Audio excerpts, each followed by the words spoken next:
How are we doing, YouTube? It's your friendly gamer, SmartEntity here. Today we're going to do a bit of gameplay on Uranus Archwing. I believe that's what the mission is called, but basically it's an Archwing Interception mission on Uranus for your electron parts. Now, I wasn't going to do a video, it wasn't planned, but in the last couple of days I saw a couple of threads on Reddit and a couple of threads on the Warframe forums. Basically it's players complaining how hard this mission is. And I've also had a few comments from players asking me how I managed to solo the Limbo quest, or basically the Archwing Interception mission to get the proof fragments for Limbo solo when I had pretty much no level in my gear. At the time I didn't really think it was very difficult, and frankly I don't really think this mission is pretty difficult, but I guess I'll give you guys some pointers here and there, some tips to help you guys along. So my gear now is pretty high level, but I'll show you guys the build I used at the end, and what you actually find is I didn't use most of my mod points. And the reason for that is, well, I don't have the mod to use them on. So let's get right into the tips, basically. First of all, with this kind of mission, it is a public game. So what you gotta expect is all sorts of players going into the game, right? And the most important tip I can give you guys is, if you are in a squad with bad players, I'll explain what that is, just leave, right? That's the best thing to do. Now, this mission is not impossible to do a solo. In fact, the difficulty between doing it in a squad and solo is the same. Only difference is when you're in a solo game, it takes longer. So that aside, I generally go into squad games just because when I enter the game, they could have done 90 or even 100% of the first wave already. Saves time, and also, of course, it is that much faster because everyone is capturing points. So that aside, what is a bad player? A bad player is not a new player or a weak player. In fact, even if they're new or weak, they can be helpful in this game. A bad player is someone who does not focus on the mission objective. So in this game, we're looking at interception, right? So the mission objective is basically to reach 100% and then kill all enemies. So what you typically see a bad player do is they may or may not try to capture points. If they do, great. If they don't, well, it makes them that much worse. But what they usually do is they try to hunt down enemies and kill as many of them as fast as possible. Now, in interception missions, that is not necessary. In this interception mission, that is absolutely horrible. So what you need to do is, if you are using the Ordinata, which is probably what you are using since we're trying to hunt for the Ultron parts, you want to use 1 and 4. So 1 puts out that shield. It basically reduces damage, and you should always have that on, especially when you are around enemies. 4 does repel. So what it does is it knocks enemies back. It does very little damage to these enemies, but what it also does is it disarms them. So it does take away that range component. And of course, if you are trying to capture a point, if you press 4, that basically knocks them out of the, point radius, so it allows you to progress.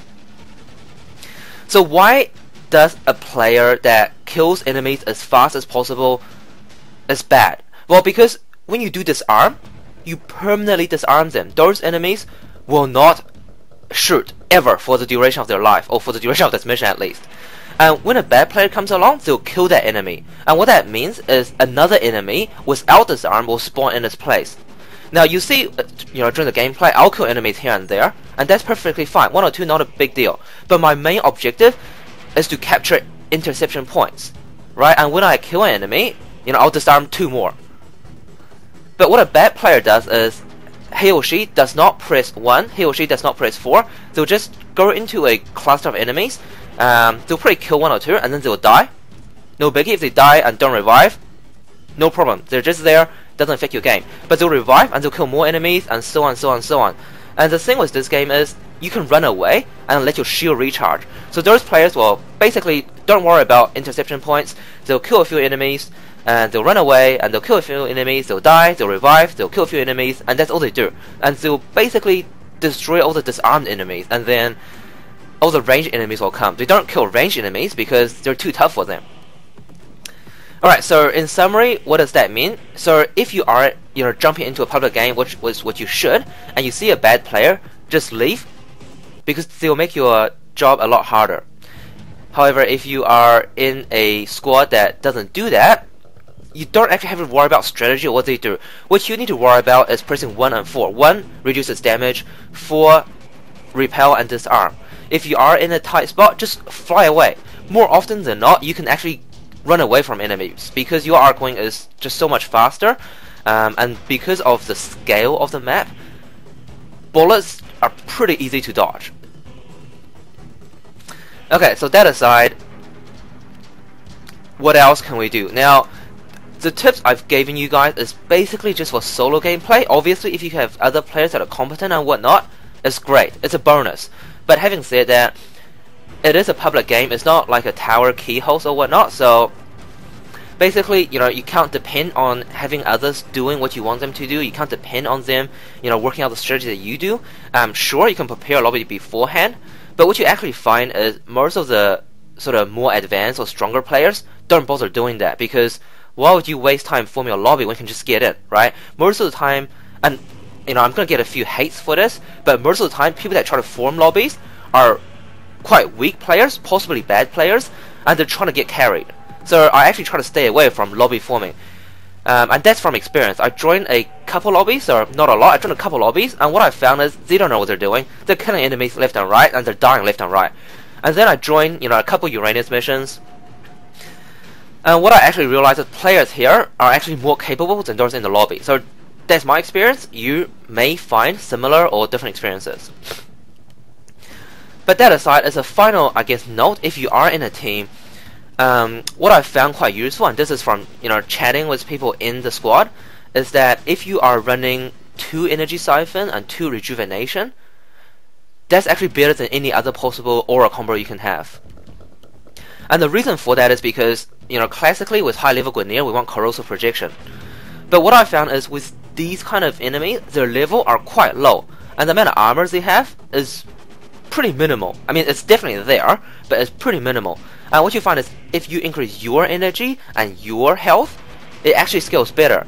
And if you think about it this way, right? If you're fighting level 5 Guardian, they pretty much have no armor. So you are much stronger, so it's better to augment yourself, not that you need it. But if you're fighting level 100 Guardian, they have huge armor, and they're actually much stronger than your head-on, one-on-one, right? If you think of a heavy gunner.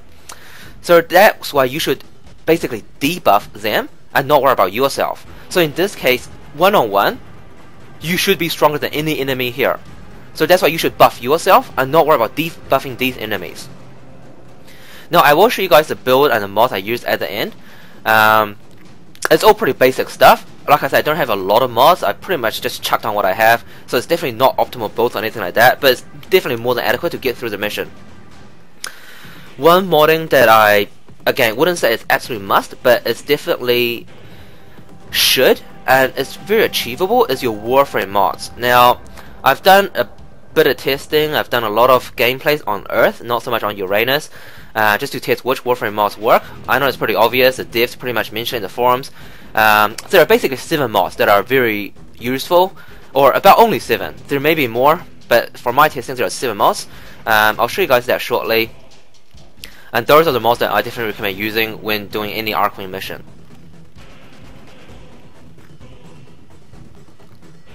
Alright, so we're just cleaning up the rest of the enemies here. So as you can see, in this particular mission, it's actually just me and 2 others. Both of these guys are pretty decent. They know what they're doing.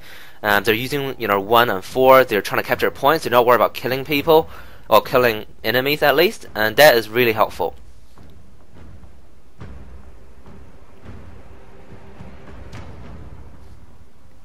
Alrighty, so as we know, every 4 waves we get a part, or every 4 waves we can get a part.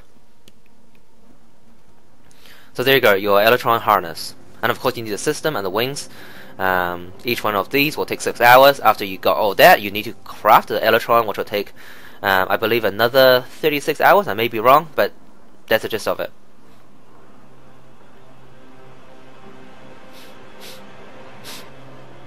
Yeah, so ultimately what this guide is basically for is what you can do for yourself. It's not about organizing a lobby, organizing strategies.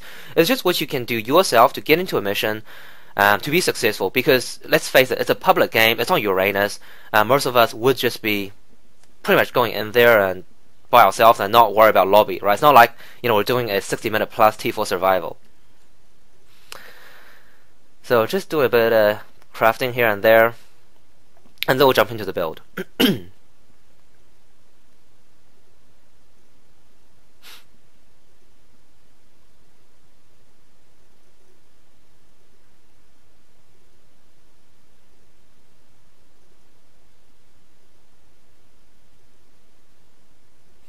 Alright, so first we'll show the Warframe Archwing stuff. So as you can see, I got, what, 35 points unspent on the Ordinata.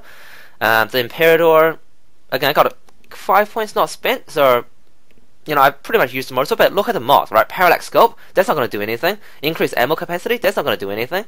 And the melee, again, 22 points unspent. And what I actually realized is on the gun, I didn't even have the right combination. I had electricity and gas. What I should have had was, of course, corrosive elemental on the reverse Guardian. But as you can see, it doesn't actually matter that much.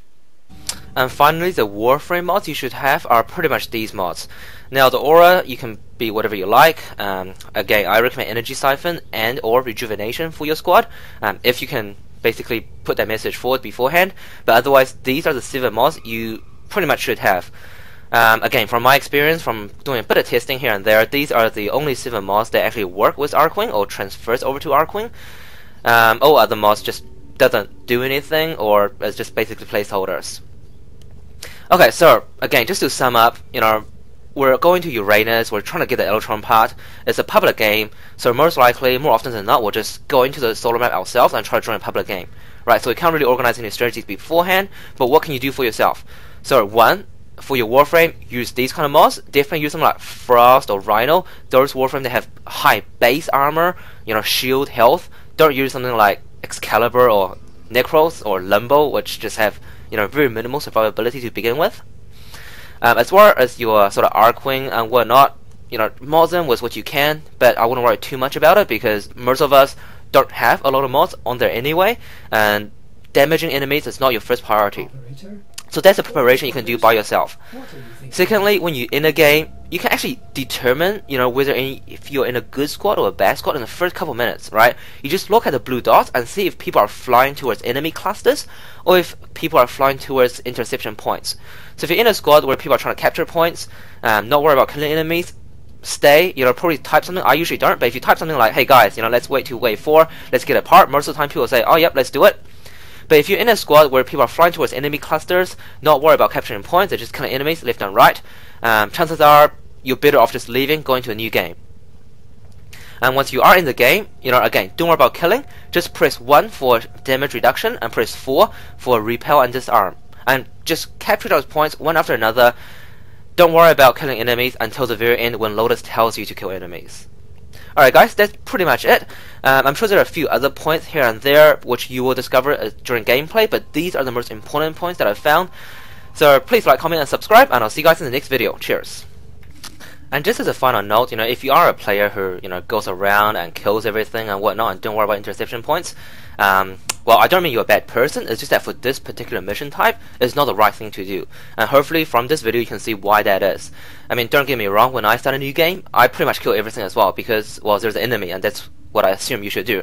But as you progress in the game, you will realize that there are priorities that you should make, and at times killing enemies is not the best thing. So again, don't take it the wrong way, not saying you're a bad person, just you're not playing the game right, and hopefully, you know, you're here to learn, and that's what we're all here for. Alright guys, cheers! Till next time.